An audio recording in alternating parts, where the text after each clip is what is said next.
Assalamualaikum warahmatullahi wabarakatuh. Selamat pagi anak-anakku semuanya. Gimana keadaan kalian pada hari ini? Sehat ya? Nah, sebelum saya memulai pembelajaran, saya akan memperkenalkan diri dulu. Pasti kalian belum tahu atau belum kenal siapa saya. Soalnya kelas 7 kemarin kan kita belum ketemu. Nah, di sini saya akan memperkenalkan diri.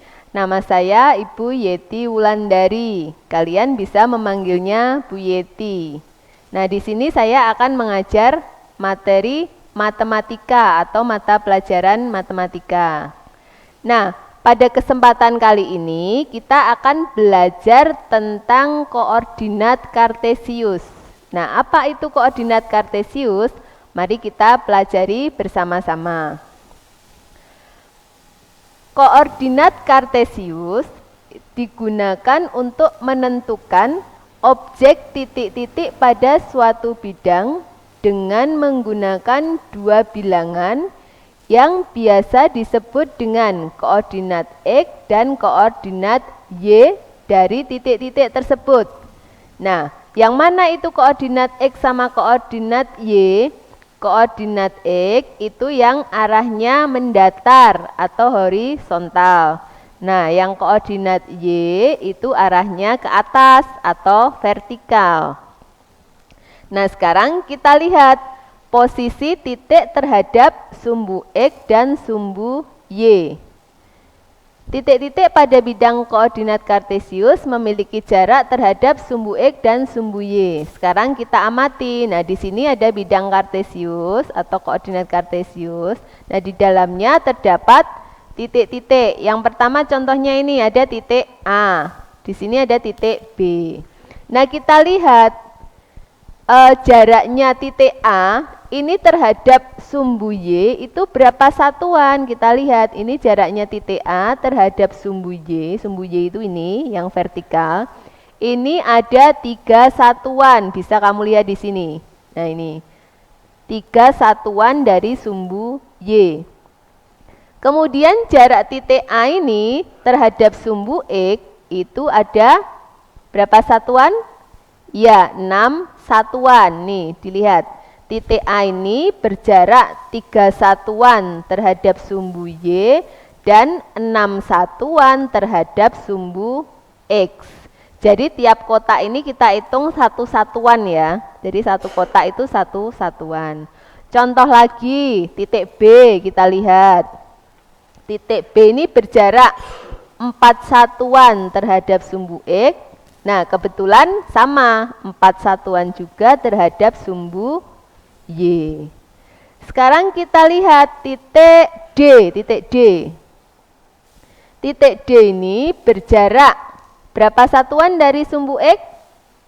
Ya, 5 satuan. Jadi titik D ini berjarak 5 satuan dari sumbu X dan berjarak 6 satuan dari sumbu Y. Karena ada 6 kotak ini jaraknya, jadi 6 satuan. Paham ya posisi titik terhadap sumbu X dan sumbu Y? Nah, kemudian gimana cara memberi titik-titiknya pada koordinat kartesius? Nih, titik A tadi berjarak 2 satuan terhadap sumbu Y, 6 satuan terhadap sumbu X. Tapi caranya memberikan titik pada koordinat kartesius itu jangan lupa X, Y. Nah, di sini X-nya ini 2, Y-nya 6. Berarti titik A itu letaknya pada koordinat kartesius itu 2,6. Jadi X, Y, jangan lupa X-nya 2, Y-nya 6. Begitu juga untuk titik B. Di sini kita lihat titik B-nya X, Y, X-nya 5, Y-nya 5. Berarti titik B-nya 5,5. Contoh lagi misalkan ini titik C. Titik C, jangan lupa memberi titik pada koordinat X, Y. Dilihat, kalau yang arah ke kiri itu negatif ya. Jadi di sebelah kiri sumbu Y itu negatif. Di sebelah bawah atau di bawah sumbu X itu juga negatif. Nah, ini titik C-nya terletak di sumbu X-nya negatif 4. Sumbu Y-nya 3. Jadi koordinat titik C ini negatif 4,3. Tahu ya? Coba satu lagi. Titik G misalkan, titik G. X, Y, jangan lupa. X-nya 5, Y-nya negatif 4. Jadi titik G terletak pada koordinat 5, negatif 4. Paham ya? Letak atau titik-titik pada koordinat kartesius. Nah, sekarang pada koordinat kartesius itu dibagi menjadi 4 kuadran. 4 kuadran itu seperti apa? Seperti ini. Nah, yang ini kuadran 1, ini kuadran 2, yang di sini kuadran 3, kuadran 4. Kamu lihat di kuadran 1 ini, X-nya bernilai positif, Y-nya juga bernilai positif. Jadi, untuk kuadran 1 itu koordinat X positif, koordinat Y juga positif. Kuadran 1 positif semua. Kemudian di kuadran 2 itu letaknya di sini, daerahnya kuadran 2, itu X-nya negatif, Y-nya positif. Jadi kalau ada titik yang terletak pada kuadran 2, itu pasti titik X-nya negatif, Y-nya positif. Contohnya di sini ada titik P. Titik P terletak pada kuadran 2. Nah, kebetulan di sini titik P itu pada koordinat negatif 2,1. Ini kan X, Y. X-nya negatif 2, Y-nya 1. Kemudian untuk kuadran 3 itu daerahnya di sini. X-nya negatif, Y-nya juga negatif. Jadi untuk kuadran 3 negatif semua. X negatif, Y negatif. Yang terakhir ada kuadran 4, letaknya di sini. Kamu lihat di kuadran 4 ini, X-nya positif, Y-nya negatif. Paham ya titik-titik yang terletak pada kuadran 1, 2, 3 maupun 4. Jadi bisa tahu kalau positif semua berarti di kuadran 1. Kalau X-nya negatif, Y-nya positif, itu berarti titiknya terletak pada kuadran 2. Kalau titiknya negatif semua berarti terletak pada kuadran 3. Terus kalau X-nya positif, Y-nya negatif, itu terletak pada kuadran 4. Paham ya? Sekarang kita lanjutkan. Posisi titik terhadap titik asal itu ini 0,0 dan titik tertentu A, B. Contohnya ini ada denah perkemahan. Denah perkemahan itu kalau di kemahan itu kan biasanya ada pos 1, pos 2 dan sebagainya, ada tendanya, mungkin dekat perumahan itu ada perumahannya dan sebagainya. Nah, di sini kita mau lihat posisi titik terhadap titik asal dan titik tertentu. Contohnya yang pertama, ini ada dari tabel ini, posisi perumahan terhadap pos utama. Ini coba saya kecilkan sedikit biar kelihatan. Posisi perumahan terhadap pos utama. Jadi perumahannya di sini. Perumahannya ini. Posisi perumahan terhadap pos utama. Nah, kamu lihatnya dari pos utamanya. Posisi perumahan dari pos utama terhadap pos utama. Nah, dari pos utama ini mau menuju ke perumahan.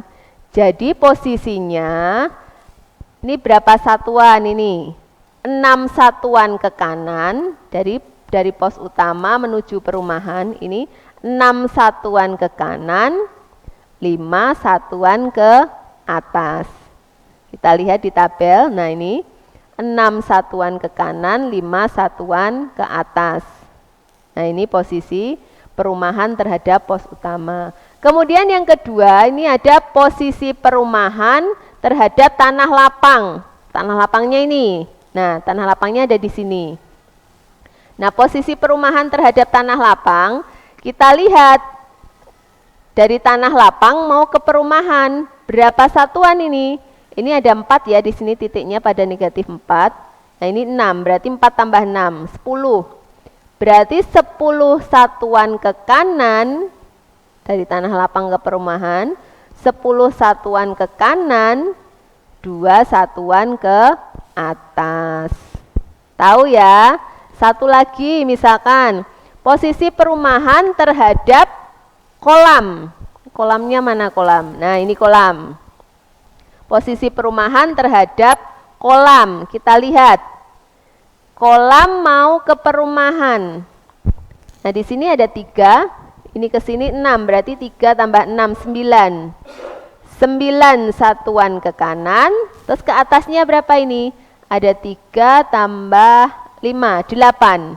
Berarti 9 satuan ke kanan, 8 satuan ke atas. Nah, contohnya seperti itu. Paham ya? Sekarang kita lanjutkan materinya.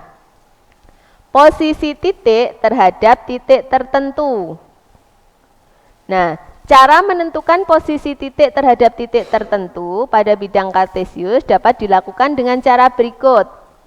Misalkan, menentukan letak titik koordinat yang akan dicari jaraknya. Ini ada 2 titik, x1, y1.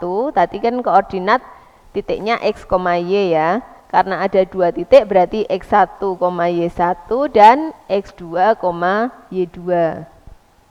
Nah, caranya menentukan jarak kedua titik tersebut itu menggunakan rumus berikut. Jarak sama dengan akar dari x1 dikurangi x2 dikuadratkan. Jadi x dikurangi x1 dikurangi x2 dikuadratkan ditambah y1 dikurangi y2 dikuadratkan, terus diakar. Nih untuk biar kamu lebih paham, tak kasih contoh soalnya. Tentukan jarak antara 2 titik P yang titiknya terletak pada 12,5 dan titik Q 7,17. Nah, ini kita misalkan, ini x1, ini y1, ini x2, ini y2. Penyelesaiannya jarak kedua titik yaitu PQ itu akar dari x1 min x2 dikuadratkan ditambah y1 min y2 dikuadratkan. Nah, kita lihat x1-nya 12, x2-nya 7, berarti 12 dikurangi 7 dikuadratkan ditambah 5 dikurangi 17, y1-nya 5, y2-nya 17 dikuadratkan. 5 dikuadratkan ada 25, negatif 12 dikuadratkan, jadi negatif kali negatif itu hasilnya positif ya. Jadi negatif 12 dikuadratkan itu 144. Nah, 25 ditambah 144 itu 169. Nah, kita cari akar dari 169 itu hasilnya 13. Tahu ya menentukan jarak kedua titik. Nah, kita lanjutkan sekarang memahami posisi garis terhadap sumbu X dan sumbu Y. Posisi garis, nanti ada garis yang melewati sumbu X maupun sumbu Y. Perhatikan garis L, garis M, dan garis N pada koordinat kartesius di bawah ini terhadap sumbu X dan sumbu Y. Kamu lihat ini, ada garis L. Garis L ini posisinya sejajar terhadap sumbu X. Ya, sejajar itu apa maksudnya? Sejajar itu arahnya sama. Contohnya kalau di kehidupan sehari-hari itu ada rel kereta api, itu garis sejajar, contoh garis sejajar. Jadi garis sejajar itu arahnya sama, jika diperpanjang tidak akan pernah berpotongan, tidak akan pernah bertemu. Jadi walaupun seperti ini contohnya, L1 dan L2 ini sejajar, arahnya sama. Ini kalau diperpanjang terus itu tidak akan pernah berpotongan. Nah, ini sejajar terhadap sumbu X. Ini sama sumbu X ini kan arahnya sama. Jadi garis L ini sejajar terhadap sumbu X. Tetapi garis L ini berpotongan terhadap sumbu Y. Nah, kamu lihat garis L ini berpotongan, tegak lurus. Dalam hal ini lebih tepatnya tegak lurus. Jadi garis L ini tegak lurus terhadap sumbu Y. Tegak lurus itu pasti membentuk sudut siku-siku. Sudut siku-siku itu sudut yang besarnya 90 derajat. Nah, jadi kamu lihat pada gambar yang pertama ini, posisi garis L itu sejajar terhadap sumbu X dan tegak lurus terhadap sumbu Y. Diingat-ingat ya. Terus kemudian kamu lihat gambar yang kedua. Ada garis M. Nah, sekarang kamu bisa menentukan garis M ini sejajar terhadap sumbu apa? Ya, terhadap sumbu Y. Dan garis M tegak lurus terhadap sumbu X. Nah, ini contohnya. Ya. Kemudian kalau gambar yang ketiga ini, ada garis N ini, posisinya kok seperti ini. Nah, ini berarti garis N itu memotong sumbu X dan sumbu Y. Jadi tidak sejajar dan tidak tegak lurus. Jadi memotong ya, berpotongan. Kalau yang pertama tadi paham ya, yang namanya garis yang sejajar sama yang tegak lurus. Tahu ya? Nah, nanti bisa dipelajari lagi. Nah, ini keterangannya ada dalam tabel ini. Nah, dari materi yang Ibu berikan ini, di bawahnya ada latihan soalnya. Nanti bisa kamu kerjakan latihan soalnya. Terus kamu kirim melalui Google Classroom. Jangan lupa ya. Nah, saya rasa untuk pembelajaran pada hari ini cukup sampai di sini dulu. Nanti kita lanjutkan pada pertemuan berikutnya. Pesannya Bu Yeti, selalu jaga kesehatan. Jangan lupa perhatikan protokolnya, protokol kesehatan. Kalau keluar rumah harus pakai masker. Jangan lupa sering cuci tangan. Kalau sekiranya tidak ada yang mendesak, kepentingan yang mendesak, itu cukup di rumah aja, belajar dari rumah. Nah, sekian dulu materi dari Bu Yeti untuk pertemuan kali ini. Wassalamualaikum warahmatullahi wabarakatuh.